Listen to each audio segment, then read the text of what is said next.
Questions were raised too today about the communication channels between Secret Service and Trump's security detail July 13th. Was there any communication with the Secret Service that was talking directly with the former president's detail? That feels like there's been some question by my colleagues about why the call wasn't made to delay the event. Now, that question posed by Senator Laphonza Butler, who served on both the Homeland Security and the Judiciary Committees. And Senator Butler joining us now. Thank you so much for coming on the show, Senator. We appreciate your time. You posed your question about delaying the event to Acting Director Rowe. He said, had they known of this threat, they would not have let Trump on the stage. But isn't that further proof that there were so many miscommunication factors when it came to this assassination attempt?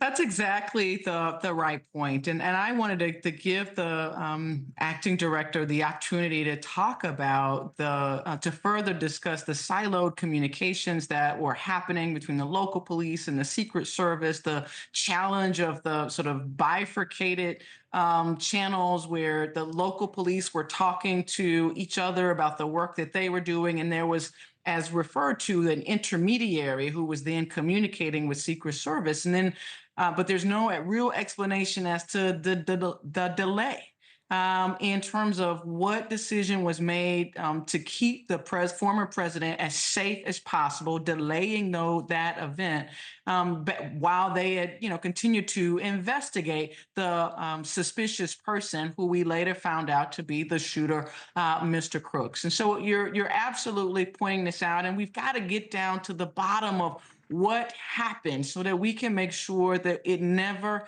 happens again. The American people in this democracy depend on the confidence of the Secret Service and their ability to keep national leaders safe. Well, Senator, speaking of what happened, there was another question you asked the FBI. You asked, how was Crooks able to get an AR-15 climb up to the roof? Do you think the FBI should have more answers at this point, more than 2 weeks after this attempt? I do, and it's why I gave the Deputy Director Abate the opportunity to speak to that question, because, I mean, the AR-15 is not a concealed handgun. It is not a small weapon. It doesn't easily fit into a backpack or a knapsack or a fanny pack. How did this gun get on top of that roof with no one seeing? And, his response was, it's unclear. The FBI hasn't yet made a conclusive determination yet as to how that rifle was positioned on that roof with no one able to detect it. It's so important, again, for us to get our arms around in our investigative tactics and personnel, get our arms around how this happened so that it never happens again. I feel like Rowe's testimony was a lot different compared to Cheatle's last week. In his testimony, the acting Secret Service director said he can't defend why the roof used by the gunman was not secure. What was your reaction to that, especially with local police saying this falls on the FBI, this falls on Secret Service? Look, I think Acting Director Rowe is trying to, as you pointed, take a different tact and a different approach to his leadership and his engagement with the oversight responsibilities of the member of Congress. He's trying to be as direct as he possibly can, maintaining the morale of his officers and those who continue today and every day being asked to serve in some of the most dangerous roles. But he knows, because he went there, because he has this deep background in protective duty himself, as I believe former Director Cheatle did, but because he was there and really made the point of getting into the position, understanding what was happening on the ground.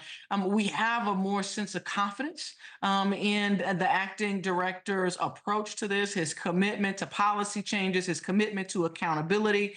And I think it's clear that he has learned from former Director Cheatle's approach and is not making those mistakes again. Thanks so much for watching. Go to joinnn.com to find NewsNation on your television provider.